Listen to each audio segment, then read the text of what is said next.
right, good evening, Stand Up Australians. I'm Mitch from Stand Up Australia with a special edition of the Stand Up Australia podcast. Now that the voice is over, we can start again to turn our attention to the more pressing issues concerning our country and the world. One of these issues, which should be extremely concerning to all of us, but woefully underreported by the mainstream media, is the International Health Regulation Amendments and the Pandemic Treaty being brought forward by the World Health Organization. To tell us more about this and how and what we need to do moving forward to inform and educate others on this very important issue is Federal Senator Ieuan Roberts from One Nation. How you going, Malcolm? Fresh off your voice celebrations? Yes, very, very pleased with the result. 60-40 shows that the Prime Minister is way out of touch. And we knew this all along. So I'm very, very pleased. There'll be a lot of pressure on Anthony Albanese now to stand down. Hopefully, yeah. He didn't seem too happy last night when I was watching the various coverage on ABC and SBS. Neither did a lot of the other pundits on there. Heard some pretty choice things last night, but yeah, we'll save that for another chat. But tonight we are here to talk about the WHO health regulations, and you have been a person who's been really outspoken about it since the start, and we're just hoping to get a really thorough explanation that we can then communicate to other people. So did you want to take it from the top, or would you like me to start? Away you go if you want. You ask the questions, and thank you for giving us the questions in advance, because it enabled one of my staff to prepare the questions. I can't possibly know everything about everything. And this has been a sensitive topic, and it's very, very important to be accurate about everything, but especially things like this. This has got far-reaching consequences, Mitch. And so, first of all, I want to compliment you for having the session. What we've found, accuracy is extremely important to us, and sadly, some people have taken what I've said in the past and twisted it, exaggerated, made fear out of it. There's some good news in what we're going to be discussing. There's some scary stuff too. So I'm very pleased to be doing this, and I will, in the interest of accuracy, read bits and pieces of these notes, because the person who's written these notes for me has been on this for years. He knows exactly what's coming up. He's anticipated things, he's forecast things, because he knows how the bastards operate at the World Health Organization. And so he has anticipated when things will be done by consensus, when they'll be trying to push political things through by force, and he's got every one of them correct. So we're very happy to do this. Fantastic. And I just want to thank you for taking time out to have a chat to everybody watching today as well. It's I know you're very busy, but as you said, it is really important that we do get this out right now that we're not distracted by things that shouldn't really matter, like the voice. So I want to start off just by asking you, so in a recent speech you said the WHO was rotting from the head. Strong words, but why? So why did you say that? Well, for a start, it's the same old thing that we saw with COVID. COVID was never about health. COVID mismanagement was never about health. And the reason it was mismanaged was that it was based on deceit, and it tried to do two things: to control people and to transfer wealth. This is exactly what the UN World Health Organization, it's no longer called Pandemic Treaty, but Pandemic Accord and the International Health Regulations mooted changes is about. It's about controlling people and transferring wealth. Now, the World Health Organization's biggest funders are private corporations, not countries, private corporations, who want to pay the World Health Organization to put in place compulsory measures that will require their products to be used, more COVID injections, more other injections. The second reason is because the man who's in charge of this World Health Organization, Tedros, I can't pronounce his name, Ghebreyesus, is a terrorist, a former terrorist in charge of a terrorist organization. And the third reason is because they had an investigation, a WHO, World Health Organization investigation of itself, and did a review of allegations of 83 sexual abuse, rape, and so on, which I'll get to in detail in a minute. And they found that was real. So these are a pile of criminals. So first of all, the World Health Organization is not independent. The owners are corporate donors who contribute most of the World Health Organization budget. The current sugar daddy is Bill Gates. Now, you've heard of him, I'm sure. He's made billions, hundreds of billions out of his investment in the same vaccines, same injections, they're not vaccines, that who promotes. Gates bought the World Health Organization, and they now recommend his products. It's that simple. That's what I was telling you about up front. It's about wealth transfer out of our pockets into theirs. The second reason, as I said, the head of the World Health Organization is Tedros Ghebreyesus, who was previously the health minister, get this, of a terrorist organization called the Tigray People's Liberation Front. And he used international aid to buy power and punish his enemies. He's also a killer, and here's why. The regions of Ethiopia that Tedros starved of medical supplies, he starved them of medical supplies, he cut medical supplies. Those areas suffered disastrous cholera epidemics in 2006, 2009, and 2011. Not once, 3 times. Independent investigators found that Tedros was, quote, fully complicit in the terrible suffering and dying that continues to spread in East Africa, end of quote. Ghebreyesus is a killer. The third reason, as I foreshadowed, was the Associated Press have reported on the World Health Organization sex crime scandal, where World Health Organization staffers sexually exploited women and girls in the Congo during the Ebola outbreak. That's inhuman. At least 83 staff, World Health Organization staff, engaged in abuse, including rape and forced abortions, with victims as young as 13. That's the sort of people we're dealing with. The World Health Organization refused to fire the perpetrators. This caused the lead investigator, who is a World Health Organization staffer himself, this is internally. He concluded the World Health Organization was rotten with rapists. That's his words, rotten with rapists. This is who our government wants to give the power to tell Australia what to do in the next pandemic. Bugger that, mate. That's why this is a really important topic. It's simply a power grab by billionaires and their cronies. One nation's going to defend Australia's sovereignty. And I said it's rotting from the head because it is rotten at the head, at the very top. The whole intent of the World Health Organization is to transfer wealth and to control people and force people to comply with inhuman practices.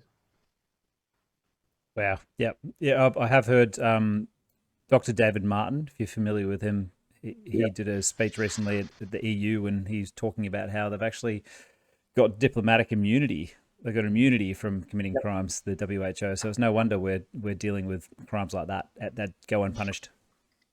Well, before you go into your second question, which I can't remember what it was, just remember that this, to be implemented, this was requested by the Australian and United States governments, these changes that we're going to be getting into later.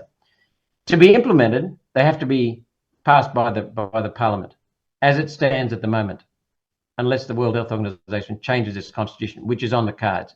But I don't think they'll get that up. But it's our Parliament that determines whether or not this goes ahead. It's basically the two main parties, the Liberal Party and the Labor Party, that determine whether this gets up. So we can talk more about how to defeat these people, because this is part of what the Liberal Party and Labor Party have been doing for decades in this country. They're committing treason in the popular sense of the word. Yep. And before I do go into the second question, I've just seen that Rishi Sunak has backflipped on quite a few issues to do with climate change in the UK, and that's come from public pressure. So there's no reason why we can't do the same here in Australia.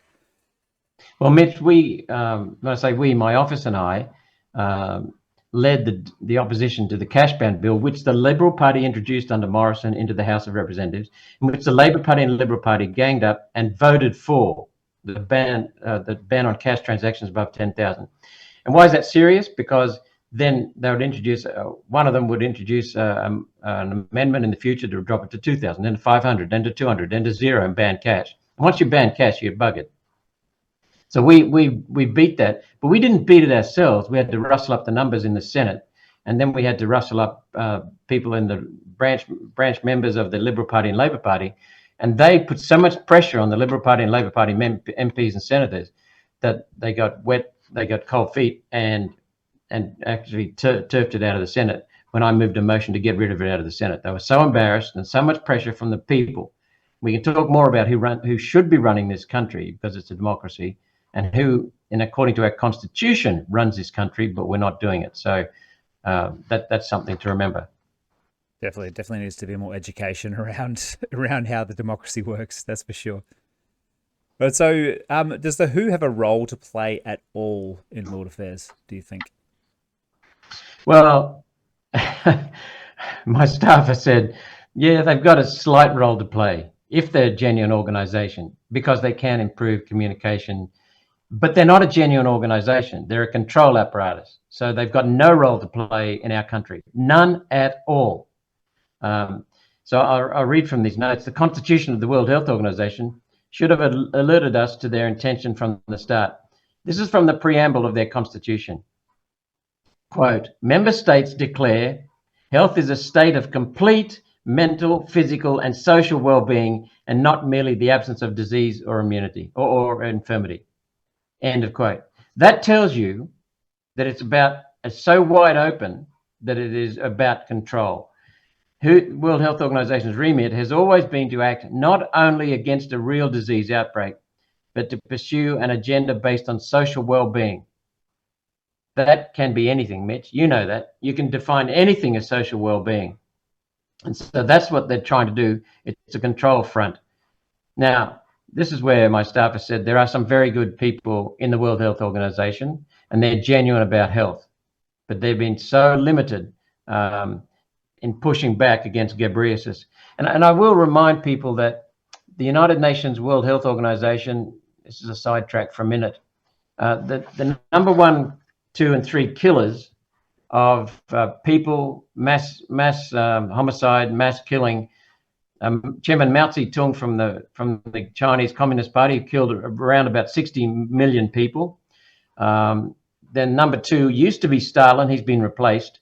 Stalin was second. He's credited with killing about 40 million. Hitler, who's credited with killing about 20 million, is number 3. Well, Maurice Strong was a member of the he formed the United Nations Environmental Program. He came from Canada. It's important to understand that. And he created the United Nations Environmental Program. He was a billionaire, invested in the oil industry. And he wanted to control what was happening in the United Nations. And he got into being an appointment at the 3rd highest or 2nd highest position effectively in the UN. But the way he did things, he effectively controlled the whole United Nations. Now, what they were trying to do was use the environment as a political front. So the UN is stacked with diplomats, with former wasted politicians, with bureaucrats. No one understood the environment. So what Maurice Strong did was he got into the environment side of things, ran that, and he told all the others what to do. Now, Maurice Strong advocated the banning of DDT, which was a successfully eradicated mosquitoes and stopped the spread of malaria. Stopped it in its tracks. The Europeans benefited from it. America benefited from it. It was a wonderful treatment. Then they made out that it was dangerous to the environment and dangerous to health. I can remember my mother, who was pretty well read. She even said that. And then later on, so the World Health Organization, so Maurice Strong orchestrated for it to be banned, the use of DDT to be banned. The World Health Organization, to its credit, back in 2006, said we need to reintroduce DDT to stop people dying from malaria.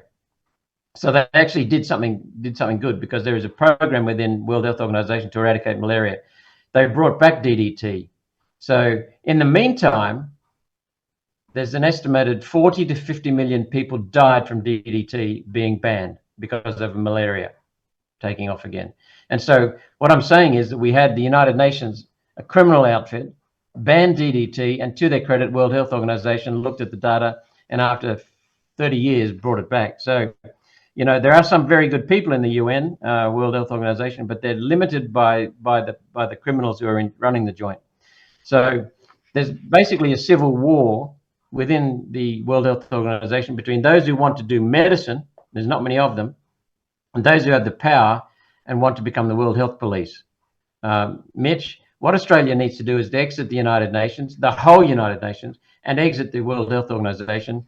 And I coined the term AusExit, AUSEXIT, AusExit, in my first speech in the Parliament, in the Senate in 2016, because I meant what I said. I called in my first speech for us to get out of the United Nations, and we need to get out of them.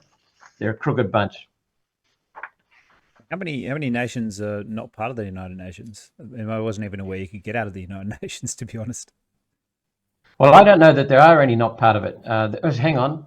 I don't think Taiwan's allowed to be in it because of Communist China's pressure. That tells you as much as you need to know about the United Nations. They bow to Communist China pressure. The Taiwanese are a fabulous country. They're about the same population as Australia. They're 24, we're 26 million. They did the best job on managing COVID in the world, apart from maybe Sweden, but they were right up there. They were fabulous. They were never mentioned. I mentioned them in public and in the Senate, credited them with being the best managers of COVID, but they were never mentioned by the United Nations. They were never mentioned by the Communist Chinese. They're never mentioned by our toady government here, because the Taiwanese did such a good job. But I know they're not in the UN. They want to get into the UN, but and I don't know if anyone's ever pulled out, but there's nothing to stop us pulling out. If the government, because they don't run our country. The UN can do nothing to our country other than with the UN, with the Parliament's blessing. Although they have got some big sticks they can use to bash us. Yeah, it's the sticks that worry us, I guess. But it is a little bit less scary that it does take Parliament to agree to it. So I know there was lots of conspiracy theories bandied around during the pandemic about the UN taking over and how much power they actually had. But it is nice to hear you say that at least Parliament has a say in that. Well, there are some. There's a minor caveat to that, Mitch, and a major caveat to that too. But it's unlikely that the major one would prevail, and same with the minor one. We can talk about later with the questions you've got coming up. So there are some exceptions, but I think they're covered. But with this dishonest mob, you never know. Yeah, I do remember some legislation that passed during COVID about there being um, foreign troops could enter Australia and they would be immune from anything they did to the people of Australia. That was that's part of the UN, isn't it? That was to do with the NATO troops. I didn't hear that one. I heard some vague rumours about it, but I never had that confirmed. There's something in my mind on that. Oh, that's right. It's public information that we uncovered, and I've asked questions about it in Senate estimates. But now, what was it called? The Defence Countermeasures Consortium. This was set up by Julia Gillard in 2009. Initially, it was Britain, Canada, and America. Their defence and their health establishments, Departments of Defence and Departments of Health, colluded to come up with the Defence Countermeasures Consortium. That was formed in 2007, like a defence treaty.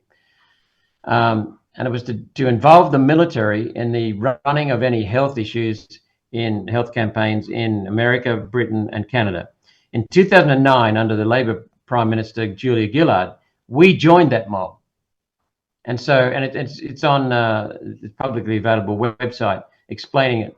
But there have been preparations in place for such a thing as COVID, which we now know was manufactured by the American military, the defense installations, using American taxpayer funding. And so we became part of the Defence Countermeasures Consortium, and we had military involved right throughout our COVID mismanagement in this country. So the military has got precedence for taking part in our COVID and our health countermeasures. We also know that the way Pfizer and the other manufacturers of the COVID injections bypassed the testing, these things have never been tested. They've been tested partially, and then when they were found out they were so deadly, the testing was stopped. The testing was stopped because it was found to be deadly. So we know that Pfizer signed a contract with the United States Department of Defense to make countermeasures. They weren't called vaccines, they were called countermeasures. That enabled them to bypass the approval process, which is the Food and Drug Administration in America. They bypassed the approval process for these injections. So what we're talking about is inhuman practices, deceitful, dishonest practices, treasonous practices that are already established in the military of Australia, America, Britain, and Canada.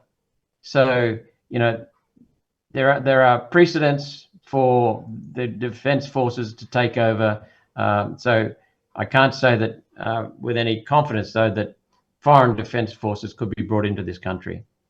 Yeah, yeah. I mean, it does bring up some pretty scary thoughts, though, doesn't it? You know, like, and on that, does the WHO, because they are part of the UN, do they have the power to become the World Health Police, like as you're saying? No, they don't. That's very, very clear. They do not have the power. Their own constitution says that they must be invited in to a country. And I'll go through that in the notes as well. But here's one of the big things that concern us. They want to change their constitution to enable them to be the World Health Police. And I use the word health police loosely because they're not interested in health. They're interested in control and wealth transfer. So they don't have the power to become the World Health Police. That's the World Health Organization constitution limits their power. Article 2C allows the WHO to, quote, assist governments upon request in strengthening health services, end of quote. Upon request. This is the clause their own committee said would stop the World Health Organization from taking more power and taking over power from sovereign governments, national governments. The World Health Organization cannot tell a member state, like Australia, what to do. They have to wait to be asked, to be invited into the country. Article 19 requires that any changes to give them more power must be passed by a 2/3 majority, that's a pretty hefty majority, of member states in a General Assembly, which they call the World Health Assembly. The WA, that sounds pretty appropriate, doesn't it? And will not be binding until ratified by that state. So again, they can change the constitution, but it's still it still has to be ratified by the state of Australia, nation of Australia. In Australia, this means passing through both houses of Parliament, and our process also includes an inquiry by the Joint Standing Committee of Treaties, JSCOT, and the public have an opportunity to participate in that process. Another problem is that Article 21 of the World Health Organization Constitution says that the World Health Assembly, that's where they meet, does not have the power to change their own rules. So if the World Health Organization are to do this thing legally, they first have to change their constitution by a 2/3 majority vote of members to allow them to vote on the changes in the first place. This is poor comfort for Australians because it feels like the pharmaceutical companies that made hundreds of billions during COVID, and stole 8 billion in the first couple of years off us. And this cabal of predatory billionaires like Gates that runs the world are just going ahead anyway, which is why the public has to stop them. So what I'm saying is we cannot rely upon the mongrels in this parliament because the Liberals and the Labor Party and the Nationals have a track record of selling our sovereignty, ceding our sovereignty. So we've got to rely upon the people, which we'll talk about later in terms of, I'll make a note of it to talk about why the people have the power in this country. Yeah, I'd love to get onto that. So, do you want to do it now? Oh, look, let's get onto it now that it is fresh, because I think we really need to know, because we can't trust like the government here. I know, sorry, you're part of the government. I've got a bit more trust from you, but I think that we really do need to learn the democratic process a little bit more. So can you just run us through this a little bit? Sure. First thing, Mitch, I'm not part of the government. The government is the party or an assembly of parties, coalitions of parties, that has the majority of members of parliament in the lower house. They're invited to form government. So everyone else is not in government. We're just in parliament. So I'm just a parliamentarian. Now, the way it works in our country, we have a constitution at the top of our governance. That constitution is the only constitution in the world in which the people of the country voted on the constitution. The only one in the world. So we have a people's constitution. It also makes us, in essence, a republic. And I'll explain that in detail because that surprises people. For a start, we're a monarchy, but we're a constitutional monarchy. And there's a significant meaning in that second word, constitutional monarchy. A monarchy exists where a king or queen has absolute power over the subjects, that's over the people. A constitutional monarchy, the king or queen serve the constitution and therefore they serve the people. Now, we've just been through an exercise of giving the people a choice as to whether or not they wanted their constitution to be amended on the weekend, and the people said no, so it couldn't be amended. Only the people can authorize that a constitution is amended. So what I'm saying is that the constitution serves the people. The people also not only have the power to change the constitution or not change the constitution, they have the power to install a government in a vote by an election. So they are the ones who say, okay, we can't have 26 million people running the show. It'd be too confusing. Well, I think it might be better. But what they do is they appoint a government on their behalf to run the country. Then at the end of 3 years, the people say, well, you haven't done very well. Flick, out you go. So the people have the power. They're in a democracy. In a totalitarian dictatorship, the people are afraid of the government. In a democracy, the government is afraid of the people because the people have the power to turf them out. But what's happened in this country and in America and in New Zealand and in Britain and many other Western democracies is the two tidal parties. You'll notice most of those countries have two parties at the top. And those parties, it's either Liberal or Labor. And if Labor's in power now and they do a poor job, then Liberals come in. And when they do a poor job, they go out and Labor comes in. So we've really only got a choice between two parties at the moment for forming government. But it's the minor parties are growing in this country, which is a wonderful sign. Switzerland has a thriving democracy because they've got several minor parties that have to combine to form a federal government. So that's really important where we're headed. But what it means is that if you voted for the Labor Party, you're voting for almost the same policies as you're voting for the Liberal Party. And for those who can't see that, have a look at their policies. They're almost identical. The parties, the Labor Party was in power in most of the states during the COVID mismanagement, and the Liberals were working through the federal, and they all worked together very, very closely. They all complied. They all followed the same cheat sheet. So what it means is that the Constitution in this country requires the people to be supreme governing body of this country. But we've been asleep because we've trusted politicians on the Labor Party and trusted politicians on the Liberal Party. So the people have been asleep. And the only reason we got that COVID mismanagement and that inhuman deceit and the compulsory injections and the restrictions and the shutting down of borders, those inhuman practices, the only reason we got that was that Labor and Liberal are basically saying to the whole of Australia, a big fat middle finger, we don't care what you think. Because we know if we get turfed out, the other party will get in and they'll have the same policies.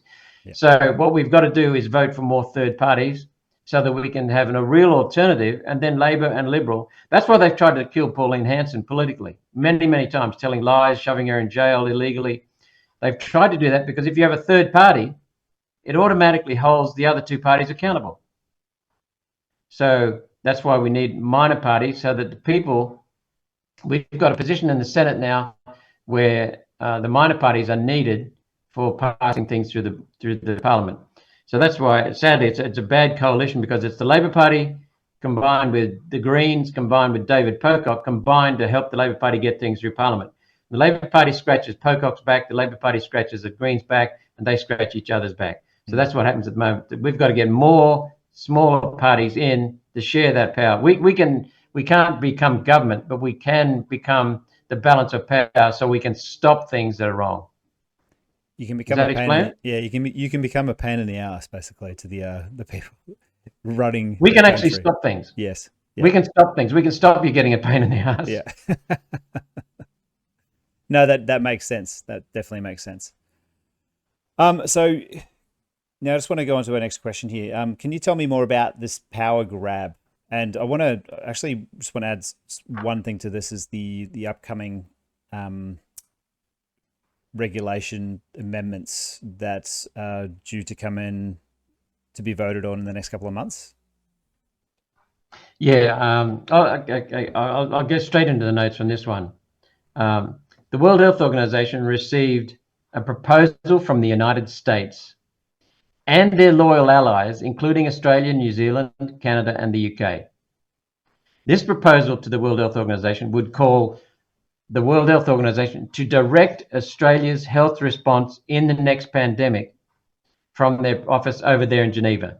Now, I must mention, it's not just an accord. They used to call it a pandemic treaty. Now they're calling it an accord. And as you said, the international health regulations. It's not just a pandemic. The COVID pandemic was not a pandemic. It's a lie to call it a pandemic. There's no pandemic of deaths. There's no excess deaths from COVID. There's a horrendous excess deaths from COVID vaccines. We know that is proven statistically. But this is not only if there's a pandemic. This is if there's a potential pandemic. So the WHO, World Health Organization, would simply have to say, we think there's a pandemic coming. It's a potentially pandemic. In come the controls.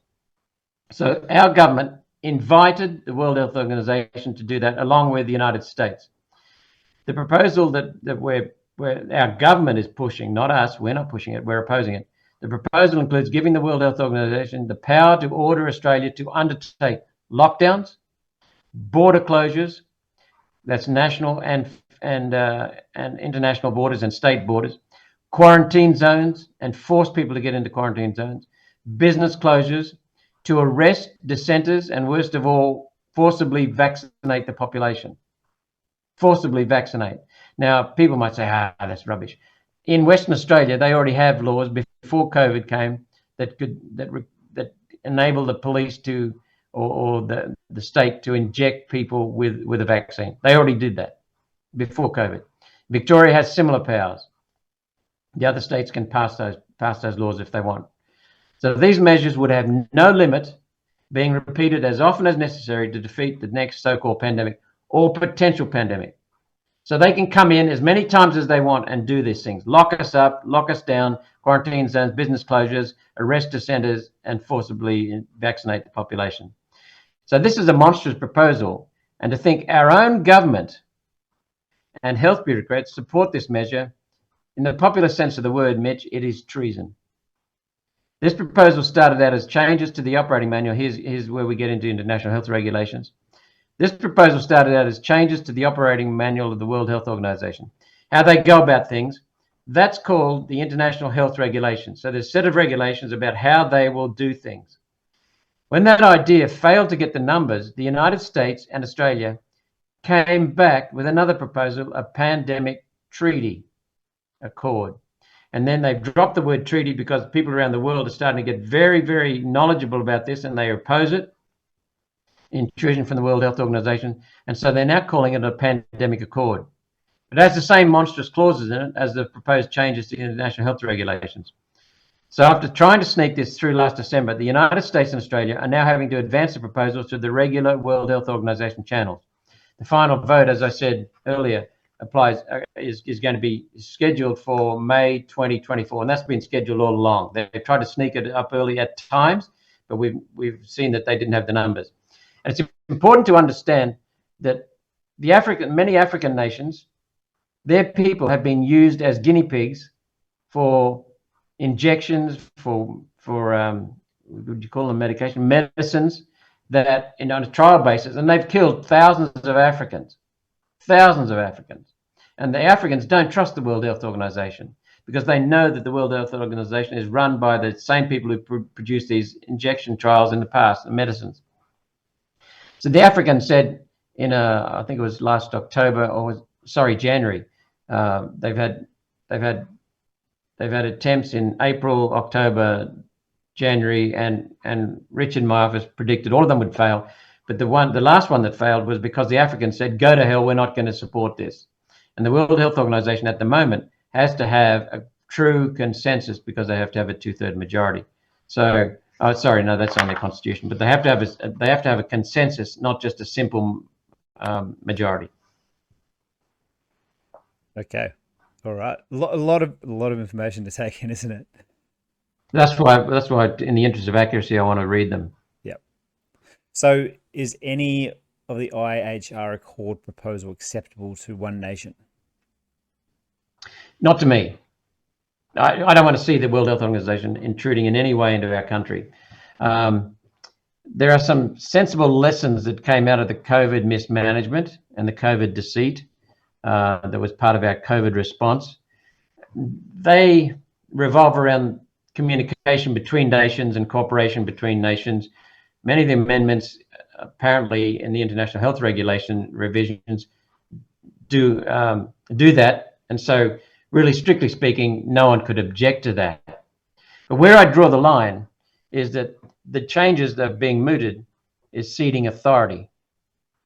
We must always be responsible and for what happens in our country. As I said, Australians are the highest power in our country. We're a constitutional monarchy, which means that the Constitution is the supreme governing entity. We control the Constitution. We elect the governments. That's why the power must come back to the people as to what happens in this country. We voted on our Constitution, and that's just yesterday we voted on it. So that's a fact. We change governments when they fail. We decide what happens in this country, not unelected, unaccountable, crooked, foreign bureaucrats, rapists, and people with severe conflicts of financial interest. If this change happens in the international health regulations and the pandemic accord, we will be accountable to people that you and I and no person in this country, Mitch, has elected, who are owned by predatory billionaires like Bill Gates, who are making money from the World Health Organization's mandated health response. And we will never, ever be able to change that in the future. That's why it must not go through. So we must oppose the mandatory powers. That's absolutely essential. Otherwise, we've lost our country. We've put unelected international crooks, criminals, rapists, thieves in charge. We can't do that. No, we can't. And I mean, this is, as we were talking before we went live, just why it is so important that everybody understands this, so we can spread it to our loved ones that aren't quite up to the knowledge that we are. Anybody who's watching this podcast will have a certain amount of knowledge about them. But I do fear there's too many sleepwalkers in this country. I fear less after the referendum yesterday. I think more and more people are sort of doing a bit more reading and waking up. But yeah, it is really important that we take in this message and break it down for your family and your friends as easily and as succinct as we can. Yeah, but remember, in Victoria, 45% voted yes. I'm not surprised. I was actually. You used to be from Victoria, and we know what power Dan Andrews had over them. Yeah, I'm surprised it wasn't more. So I mean, for me, that is a bit of a win for down there. I was surprised. True. It didn't get a resounding yes, to be honest. But yeah. So the government is saying the measures can't be mandated. Is that true? No, it's not true. If the World Health Organization changed their constitution, legally, that is, to give themselves powers of compulsion, then they can tell Australia what to do. So the precedent for this was the recent action against Russia over the Ukraine war. Remember, Russia was kicked out of the World Health Organization and subjected to sanctions from the SWIFT system. I've forgotten what SWIFT stands for, but it is the international payment system. So for us to get paid, our exporters use the SWIFT system to bring money into the country. For us to pay for our imports, and sadly, we don't make many things anymore, so we're dependent upon other people for providing manufactured goods. Then our money has to go to the suppliers overseas through the SWIFT system. So without the SWIFT system, we're buggered overnight. So SWIFT, I'll read from the notes, is the international payment system. When Australia pays for an import or customers overseas pay for our exports, it all goes through SWIFT, SWIFT. Denying Australia access to SWIFT, which is what the United Nations could do, or probably the International Monetary Fund, but I don't know which entity, because a lot of these globalists are the same. They're working for parasitic globalist elitists. Denying Australia access to SWIFT would bring our economy to its knees within a week. It would be catastrophic to an economy that relies so heavily on exports as we do, and has to import so many necessities that we no longer make for ourselves. This measure is mentioned in the original proposal, which used language around international restrictions and boycotts against countries that stand up. So yes, they can mandate these changes if we stay in the World Health Organization, or more accurately, the United Nations, and if the Parliament ratifies the accord. But they can't mandate it. But we also know that they will try and put pressure on through the SWIFT system. But mate, if you're being controlled by foreign financiers, you might as well change your sovereignty anyway and cede your sovereignty. So it's very, very important to make sure our Parliament stands up.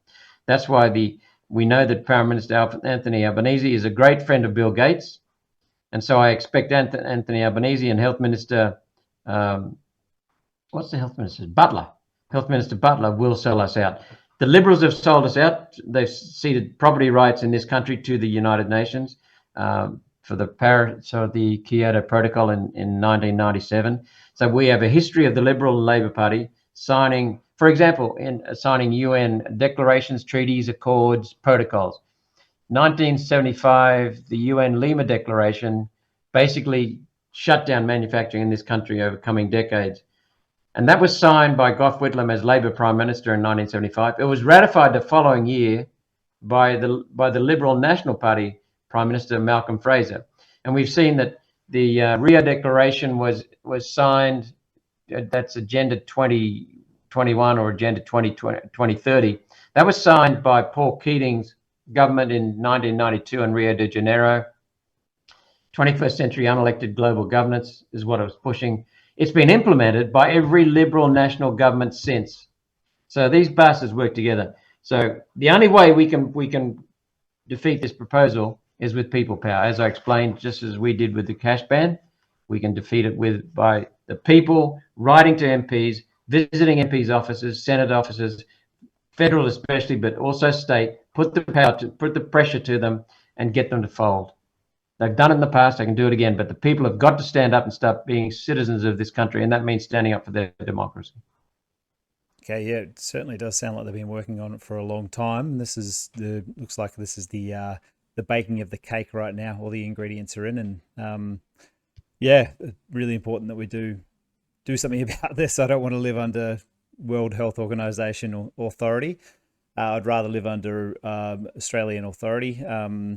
In a democratic society. So now I do have one final question for you before we take off. I know you've sort of mentioned the dates and everything, but how long do we have before this goes forward? Unless they pull a Swifty, and our staff have been monitoring this pretty closely. They haven't pulled any Swifties so far. They've tried at various times to lay the groundwork for pulling Swifty, but our staff have been pretty accurate, completely accurate in assessing the fact that they need a consensus. So that they always, my staff, and one man in particular, has always picked the outcome because he's been so closely monitoring it. The official vote is in May 2024, so that's 8 months away. So we've got a lot of work to do as citizens and as minor parties to stop this. They could try and engineer a Swifty. I don't think it's likely. We've been very confident that it will be May 24, but just be aware that they could try and pull it on sooner. It's unlikely, but they could. Yeah.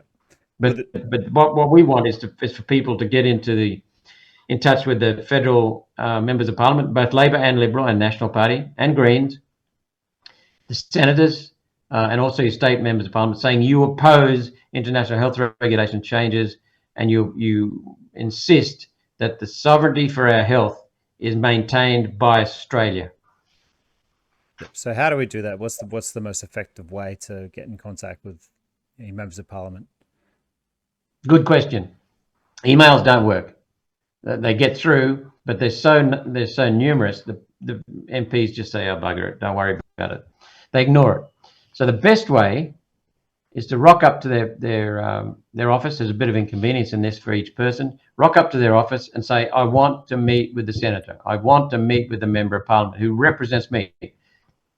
You might have to try it several times. You might have to make an appointment and show them you're really determined and keen. That's what matters. When they can see people are hostile, and I don't mean physically violent, I mean hostile in terms of they're willing to go out of their way because they feel so strongly about it, then they start taking note. Email, anyone can send, they don't take any note. So turn up at their office, make an appointment, say you want to see them. When you get in to see them, if you get in to see them, remind them who pays their wages. Remind them who they work for. They work for the people of this country and for the governance of this country. The second way of doing it is to telephone them and insist on speaking with the senator or the member of parliament. And keep coming back. Always be polite, always be respectful, so they've got no grounds to say you're being intimidatory. But just stay there. You'll have to go through listening to and talking to some of the senior staff until you eventually get through to the MP. The third way is to write a letter, either in handwriting or typed letter with a handwritten signature. So that's the third way. believe me, they take notice of lots of letters coming in that are handwritten because it means people have taken an effort. Anyone can slap off an email. They take no notice of emails. So they're the main ways. The other way, of course, is to remind them that you have a vote. Every citizen who's a citizen of Australia has a vote, above 18 and above. And so remind them that you won't be voting for them next time. You'll be voting for the minor parties, or you'll be voting for whoever you want to vote for. So remind them of that. The other way is to share some of the videos we've made in our office about this topic and about other topics. Share them with as many people as possible, because we've got to get more people awake, as you just pointed out, Mitch. Tell your friends, tell your relatives, tell your co-workers, tell your sporting friends, sports club friends. Tell as many people as you can about this. Just tell them the facts. Don't get overbearing about it, but just tell them the facts and let them make up their own minds. Definitely. Speaking of your videos, I think you guys done a brilliant job with those cartoons. It's just a great way to sort of break the ice politically with people. Yeah, thank you. Pauline's office does that. They're very, very effective. Yeah, yeah, I've shared There's quite a a little, few of little them. story. James Ashby, Damien Huxham, and Sean Bell in Pauline's office. Two of them are in Pauline's office. One's in the campaign headquarters. They usually come up with the topic, then they hand it to Mark, who's in the company, the graphics company that produces it, and he does a fabulous job. He does a number of the voices. But anyway, James and Pauline were at the ball, the midwinter ball this year, and they invited Mark to go along. So, and he was being introduced to various cartoon characters, like Barnaby Joyce or Scott Morrison, etc. Just introduced to them, and most of them took it with good humour. But Penny Penny Wong was introduced by James to Mark and said, "Oh, this is Mark." And Penny went, "Oh, that's nice. He's the one who does our cartoons." And she just spun around 180 degrees and just gave him her back. So, not everyone's happy with the cartoons, mate. No, she hasn't got the most flattering voice in those cartoons. Neither does Elbow She's though. pretty So, bright. She's a oh bright woman. yeah, well, she's been in politics for a long time. Yeah, she's very clever. I don't like her politics, but she's pretty cagey. She's very, very, very bright and pretty determined to her cause, but I don't think her cause is Australia. I'd love to be able to I fly actually and quite like her. yeah, I don't like her policies. Not many people do like her, but I don't mind her. There's something about her that is intriguing. She's very bright and very capable, but she hasn't got the best intent, in my opinion.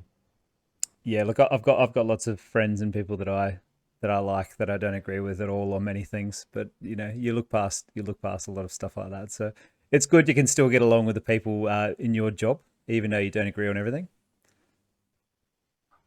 Yeah, and Pauline and I, we make a point of telling people if we disagree.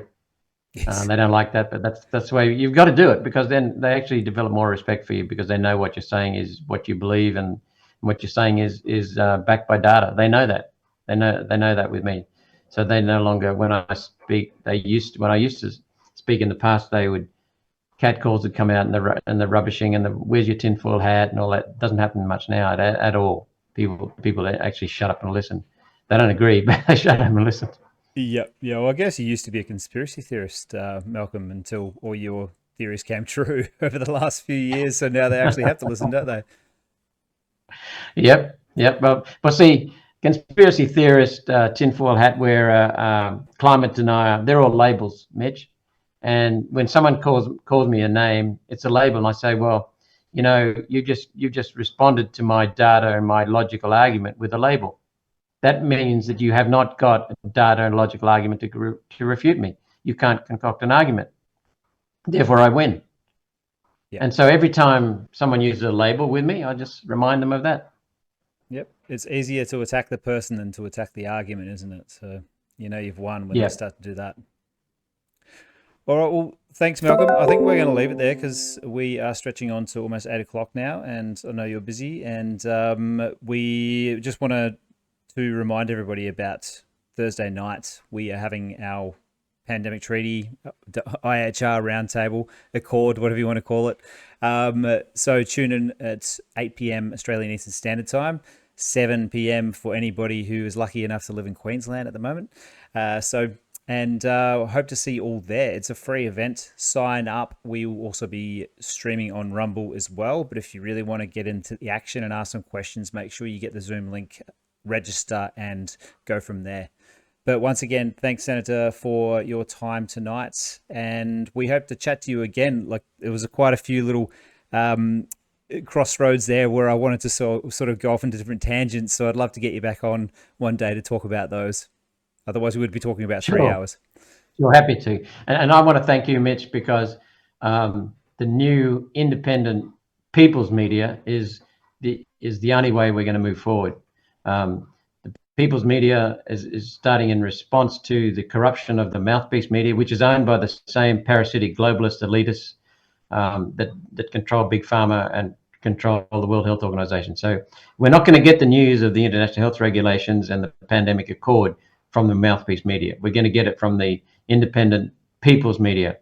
So the podcasters, the chat shows like yourself. So thank you so much for what you're doing. No worries. My pleasure. I think RFK Jr. has said that he aims to be the first podcast president. So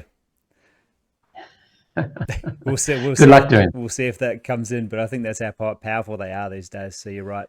But we will get you in again, and enjoy your voice celebrations over the next few days, and looks forward to seeing you on the news talking about this. But definitely in the future talking to us again. You're welcome. Thank you very much, Mitch. Keep going. Thanks.